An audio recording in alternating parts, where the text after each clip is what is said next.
Guys, so I started putting together these little silver and stone kits. It comes with the silver and different stones. There's 5 stones in here, 1 foot of silver, and 5 bezel cups, and it's so you can make little rings. I do have different types. These are the first 2 that we have that are available for purchase on my website, which is brandedandwild.com. And this is another foot of silver, 5 bezel cups, and 5 stones. And I'm going to show you guys how to make it today. So you want to take a mandrel and your silver, wrap the silver around your mandrel.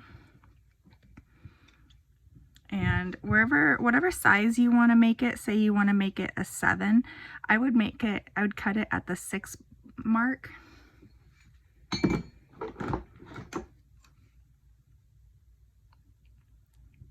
Like so. And then we're gonna bend our wire together.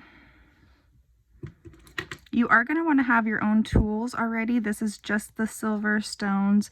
So for people that have already purchased the silversmithing kits and that just want to practice how to actually silversmith or have their own tools. You don't have to purchase the silversmithing kit to do this.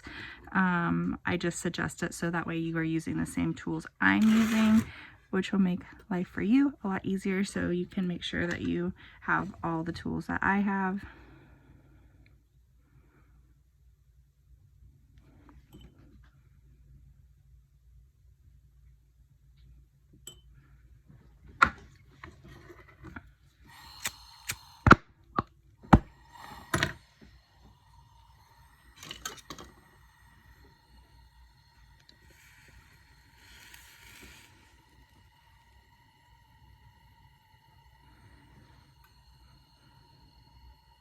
So when it starts getting red, that kind of right about that temperature, if you see how it's kind of starting to get glossy, that's where it's going to start melting. So before it starts getting to that point where it's like a liquidy looking, that's when you want to tap it. All right, now that is soldered. And we have made our ring. So if you notice here, there's a little gap right there, and I hate when that happens because it's a little hair puller. If you leave it like that, it will definitely pull your hair, and that's never fun, and you're not going to want to wear that ring. So what we're going to do is turn our torch back on, grab our tweezers, and heat it back up. And just slightly push down. Perfect. Now we're going to take our tweezers. We never want to touch this because it is very, very, very hot. This is water and pH down, and you just want to tap it in there. If you don't hear that sound, do not touch it because it is still hot. You always want to hear that sound when you're working with jewelry, when you're quenching jewelry. I do like to make sure to try to get inside the bezel because I do like using glue behind my stones. And the reason I like using glue behind my stones is so that it doesn't wiggle around, because I don't want customers thinking their stones are going to come out when it's really not. The stone, it's really not the stone's going to come out. There's just movement between the bezel wire and the stone. So this stone to me seems like it's kind of sitting low. So what I'm going to do is stick a little bit of shavings behind it. And what that's going to do is lift that stone up, and it's also going to protect the stone if it falls and hits, or if you hit it against like a cabinet or anything like that. It's just going to help protect that stone so that stone doesn't break, because we want to try to protect our stones as much as possible. And it also will lift it so it sits nice and high. And then we're going to take our bezel roller and just go around. It's best to start at one side and then go to another side and then go to another side and then just roll it. We want to just roll it. I feel like this is definitely the thing that people struggle with the most when I'm doing in-person classes. And the trick of it is to make sure that you're really hitting, like your tool right here is to hit that ledge right there where that bezel, that very tip. So you don't want to hit the stone, but you also don't want to be going flat at it like that where it's too low. You want to make sure to have it at a nice angle where it's pushing that bezel wire in. And just keep going around the ring. Keep going. So see, even though I've been working it, there's this little knockout right here. So you just want to keep going until you don't have that.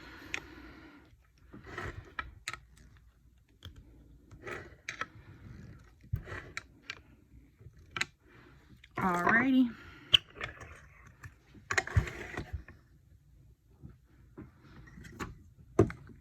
You can use liver of sulfur, or I like also using black max.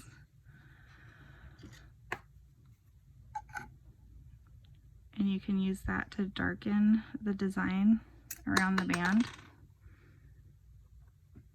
I like to hold it with tweezers when doing this because you don't want to touch it with the chemicals on it. Put our lid back on so we don't spill it.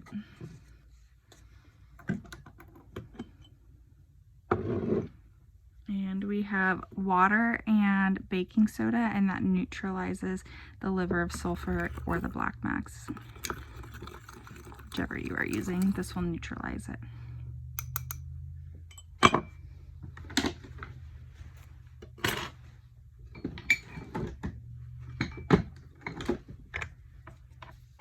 Now we want to grab our Dremel. I'm going to show you guys what the polishing pads look like brand new. This is what the polishing pads look like brand new. When they get old and used from using it with Fabuluster or whatever polishing compound you are using with it, it turns black.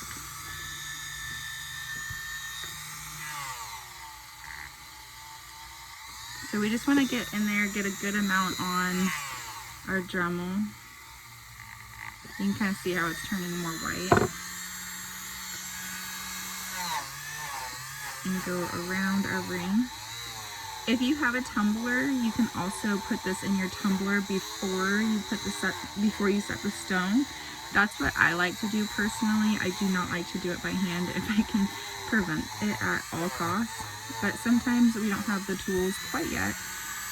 We are still learning, and if you guys want to see what tumbler I have, I can do a video on it and show you guys the one that I have and talk more about it and why I like it and stuff like that. I've had lots of different tumblers in the past, and this one I've had for about a year now, and it's my favorite. It works really, really well.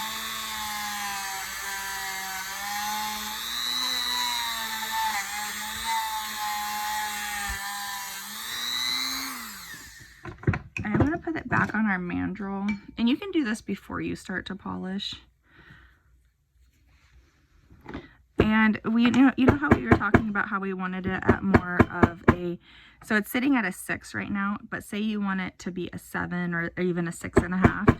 You just take your mandrel and a hammer. You want to do it with a rubber hammer, and you just hit it with the hammer until you get it to the size that you want it.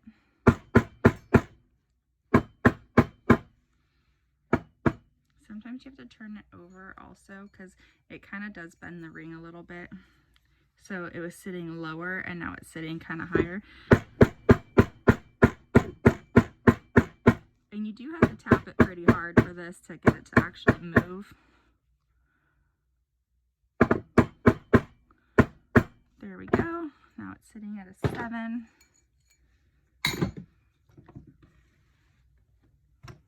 Go back to, you know, actually I like to take a little polishing or a little Dremel with the, I don't know what these bits are called. This type of bit. And it's very,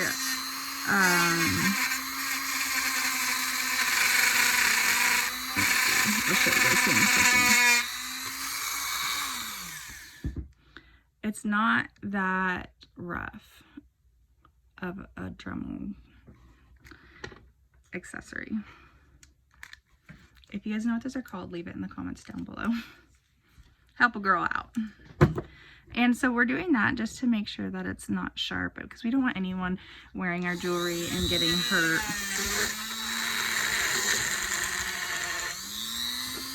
So we're just putting some more polishing compound. My Dremel's a little loose.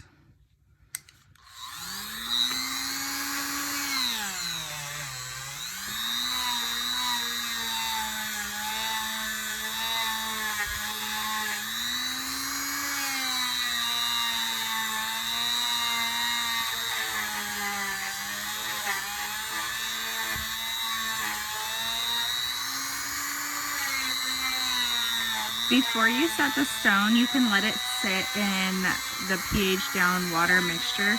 That does work a lot better when it's warm, and that will help get a lot of the flux and stuff like that off of it. I normally do that when I'm not doing like a video or something. I'm just not doing it for this video because it takes time to let it sit. You have to let it sit for like 5 minutes or so.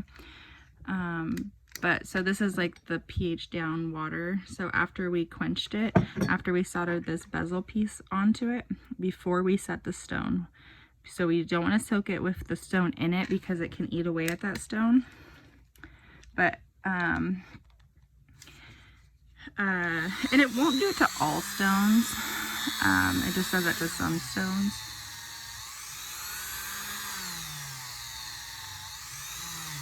So I'm just cleaning off the inside of the ring with the black stuff. That's just basically from when we soldered it, how it heated it up. I can be a little impatient. I don't want to wait the 5 minutes, so I'll just sand it off sometimes. But if I wasn't doing a video, I would let it soak in here for 5 minutes before setting the stone, and then the cleaning process is a lot easier. And to take it even up a notch, I would soak it in here for 5 minutes and then let it get to where it's more white. And it is better. So I do have a crock pot here. I'll just show you guys real quick. I have a crock pot, and I'll fill this with water, and then I'll put the jar in the water and let it heat up that way. So you're not putting the pickle directly in your pickle pot, because it will eat away at your pickle or your crock pot over time. And this is just a little crock pot I got for like $6 at a Goodwill. It's nothing fancy. Okay.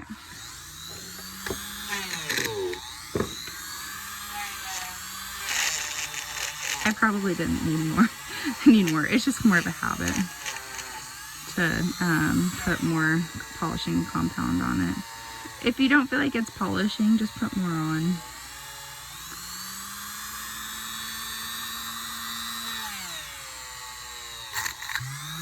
Sometimes that will happen. You just turn your Dremel off and take it back out. Another thing too is that when you're working with your Dremel, you want to make sure to have your hair back and out of your face, because you do not want to have your hair get tangled in your Dremel. And yes, I've had people during classes have that happen before. And you just want to take precautions in general. It's good to wear a mask so you're not breathing in the dust and the fumes and stuff like that. It's good to have a dust, like something that collects the dust for you, and to have your hair back, things like that.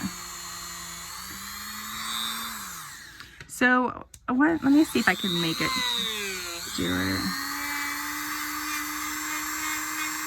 Might not be able to make it do it.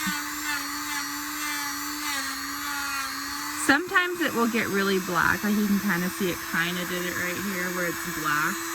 You're not putting enough pressure. You need to add more pressure. See how as you go it's cleaning it and it's not leaving that black residue? That's how you know you're cleaning it good enough. It's normal for it to have some black though.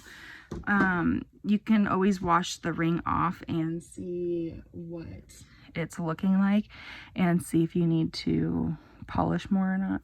I am going to wash this off real quick and I'll show you guys what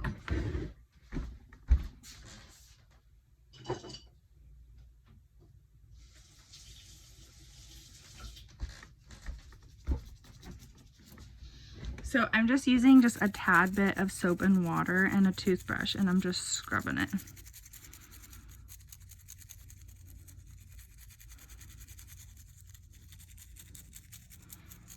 And after I feel like I've scrubbed it enough and it's nice and clean, I'm going to take it to my sink and I'm going to wash it with soap and water. I mean water, sorry, I already have soap on it.